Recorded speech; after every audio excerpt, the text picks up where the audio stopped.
Y si me golpean, no te preocupes, no pasa nada. ¿Estás en una celda, estás con todos o estás solo?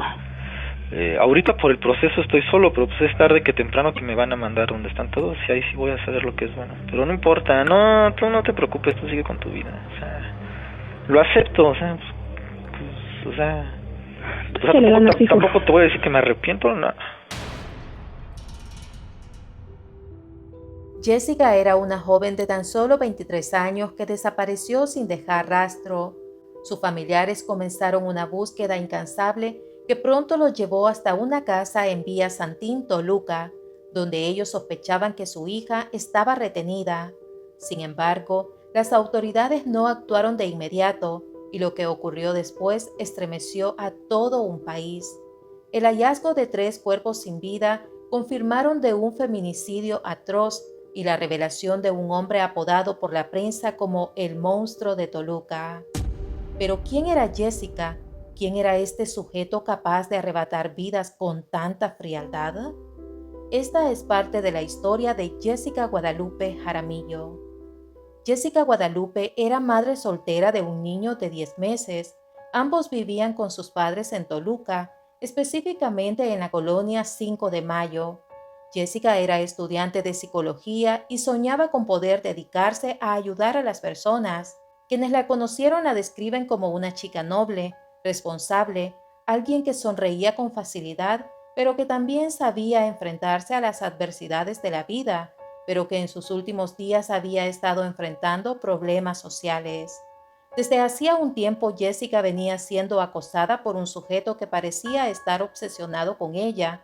Este chico se mostraba insistente, controlador e incluso amenazante. Su nombre, Óscar García Guzmán. Óscar no era un extraño en la vida de Jessica, había sido su compañero en la universidad y desde entonces éste la acosaba, le escribía mensajes insistentes, intentaba controlarla y se aparecía en lugares donde ella estaba, pero Jessica lo rechazaba y le dejaba claro que no tenía ningún interés en él. Pero la insistencia de Óscar no se detenía. En más de una ocasión, Jessica le expresó a su familia y a sus amigas cercanas el miedo que le generaba este sujeto, que no entendía la palabra no y que poco a poco comenzó a volverse más agresivo en su comportamiento. Óscar practicaba artes marciales, había tomado cursos de defensa personal y aunque no era un hombre corpulento, tenía una mente calculadora, así como una manera particular de manipular y dominar. A pesar de todo, Jessica trataba de seguir con su vida, no quería vivir con miedo ni que el acoso definiera sus días. Sin embargo, en su entorno cercano ya se sabía, Óscar era peligroso y había que tener cuidado. La tarde del jueves 24 de octubre de 2019, los padres de Jessica la dejaron en la Universidad Unitec de Toluca. Su madre la vio subir las escaleras del campus y antes de las 9 de la noche, mientras sus padres la esperaban afuera de la universidad, Jessica llamó a su madre para decirle que esa noche asistiría a una reunión y colgó. Luego le envió un mensaje de texto donde le decía que no se preocuparan, que estaba con Óscar. En ese momento su padre pensó que la chica se refería al padre de su nieto, es decir, la expareja de su hija, también de nombre Óscar. Pero algo no les cuadraba. Desde un principio sospecharon que había algo que no encajaba, así que le llamaron para saber si todo estaba bien, pero Jessica no les pudo responder, ya que las llamadas eran enviadas al buzón de voz. Mientras el tiempo pasaba, la angustia crecía cada vez más en la familia. La desaparición era evidente. Jessica nunca se ausentaba sin avisar y mucho menos dejaba de responder, lo que les decía que estaba en peligro. El padre de Jessica recordó que meses atrás su hija les había mencionado que un compañero de la universidad llamado Óscar le provocaba temor. Además les dijo que lo había descubierto caminando tras ella. Este recuerdo los puso en alerta. Uno de los hermanos de Jessica revisó la última ubicación del móvil de su hermana y esta quedó marcada en la colonia Villa Santín, una colonia residencial de Toluca, a aproximadamente 2 kilómetros de distancia de la universidad en la que estudiaba la chica. Se dirigieron hacia ese lugar, Preguntaron a los residentes de la zona si conocían a un hombre con las características que Jessica les había dado de Oscar. En uno de estos domicilios, un hombre les señaló una casa donde vivía un hombre con un comportamiento extraño y cuya descripción física coincidía con la de Oscar, el ex compañero de universidad de Jessica. Al llegar tocaron la puerta con insistencia, llamaron a Oscar y pidieron hablar con su hija, pero nadie respondió. Entonces tocaron con más fuerza, rogaron que les abrieran, pero el silencio fue la única respuesta. Sin poder hacer más, se retiraron con la angustia clavada en el pecho. A la mañana siguiente acudieron a la fiscalía para denunciar su desaparición, donde explicaron todo lo que sabían, la última llamada, el lugar donde había estado y el nombre del hombre que creían era el responsable de su desaparición. Las autoridades emitieron una ficha de búsqueda bajo el protocolo Alerta Odisea, un mecanismo del Estado de México para localizar a personas desaparecidas. Horas más tarde, la incertidumbre los obligó a volver. Durante varias noches del 26 al 30 de octubre, los familiares de Jessica permanecieron frente a esa casa. Veían movimientos sospechosos, luces encendidas y ruidos que los hacían pensar que Jessica estaba dentro. Fue entonces que el padre de esta chica se acercó a una ventana, donde alcanzó a ver a su hija. Dice que Jessica estaba allí, pero no era la misma. Su rostro reflejaba tristeza, una mirada que parecía pedir ayuda en silencio. No podía hablar o salir, estaba atrapada. La familia informó a la policía, pero se presentaba un gran obstáculo. Las autoridades no podían entrar sin una orden de cateo. Vecinos del lugar decían que pocas veces veían a alguien entrar o salir. Sabían que Oscar vivía allí con varios perros, animales que él cuidaba con obsesión, pero nadie sospechaba que en ese mismo espacio se escondían secretos macabros. La espera se hacía insoportable. Cada minuto que pasaba podía significar la diferencia entre la vida y la muerte de Jessica. Sin embargo, las autoridades parecían moverse a pasos lentos. El 30 de octubre los padres de Jessica vieron a Oscar saliendo apresurado del inmueble con una mochila al hombro. Pasó frente a ellos y los saludó. Dicen que lo vieron nervioso, como si intentara huir de una verdad imposible de ocultar. Su actitud les decía que algo terrible había ocurrido, y en cuestión de segundos el hombre desapareció entre las calles de Villasantín, dejando tras de sí un silencio perturbador.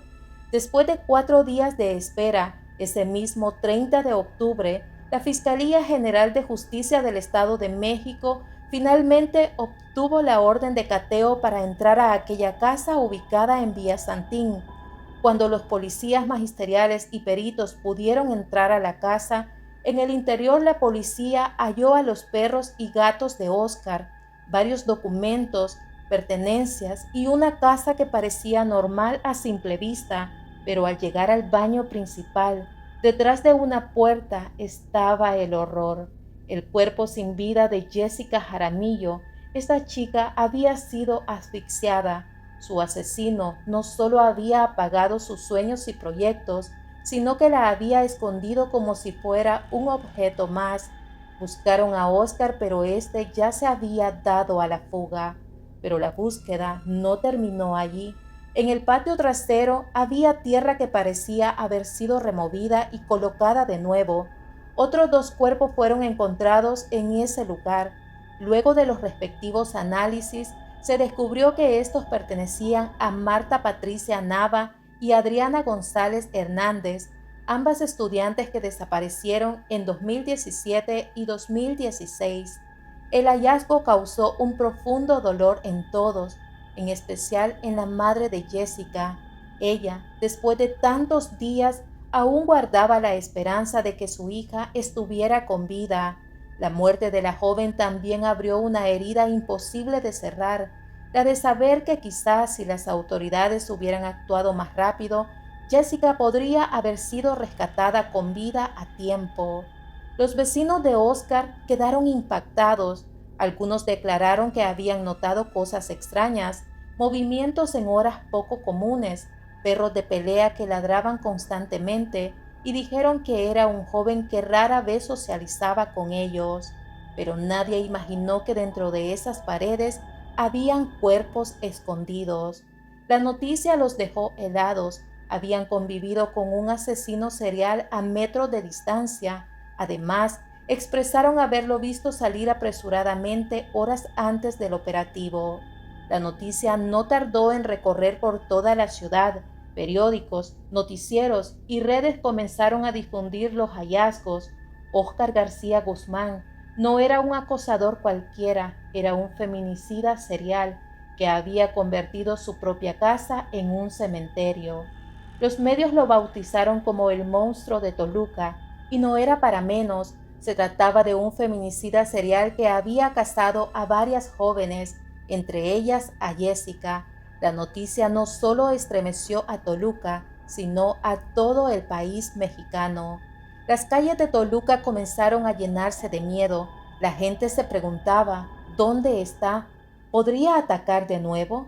¿Acaso alguien más ya era su siguiente víctima? Esta y otras preguntas se murmuraban por las calles de la Ciudad de México. Ya para entonces la fotografía del sospechoso circulaba en todos los noticieros y redes. Su rostro se volvió uno de los más conocidos y temidos en el Estado de México. Aparecía en cada esquina, periódico y volantes pegados en postes y paredes. Lo más perturbador ocurrió después. Mientras era buscado, Óscar publicaba en redes con perfiles falsos mensajes que enviaba a la prensa y a la familia de sus víctimas. El hombre se burlaba de las autoridades, lanzaba amenazas y demostraba un absoluto desprecio por la vida humana.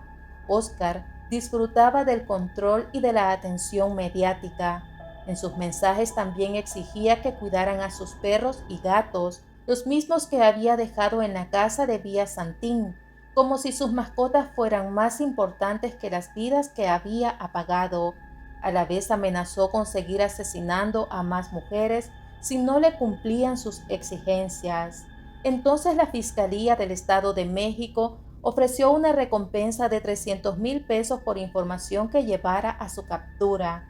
De pronto apareció la voz de la activista Frida Guerrera, decidida a enfrentarlo. Frida inició un contacto directo con él a través de mensajes privados. Lo que siguió fue un intercambio perturbador. Óscar se mostraba arrogante y burlón en sus mensajes. Le escribía a Frida para justificar sus crímenes, asegurando que las mujeres que asesinaba se lo merecían. También la provocaba, asegurando que era más listo que la policía y que nunca lo atraparían. También le confesó detalles sobre cómo actuaba con sus víctimas para llevar a cabo los crímenes. En esas conversaciones, Frida, con su astucia, nunca lo confrontó con insultos, más bien lo mantuvo hablando para no romper el contacto y facilitar que lo rastrearan.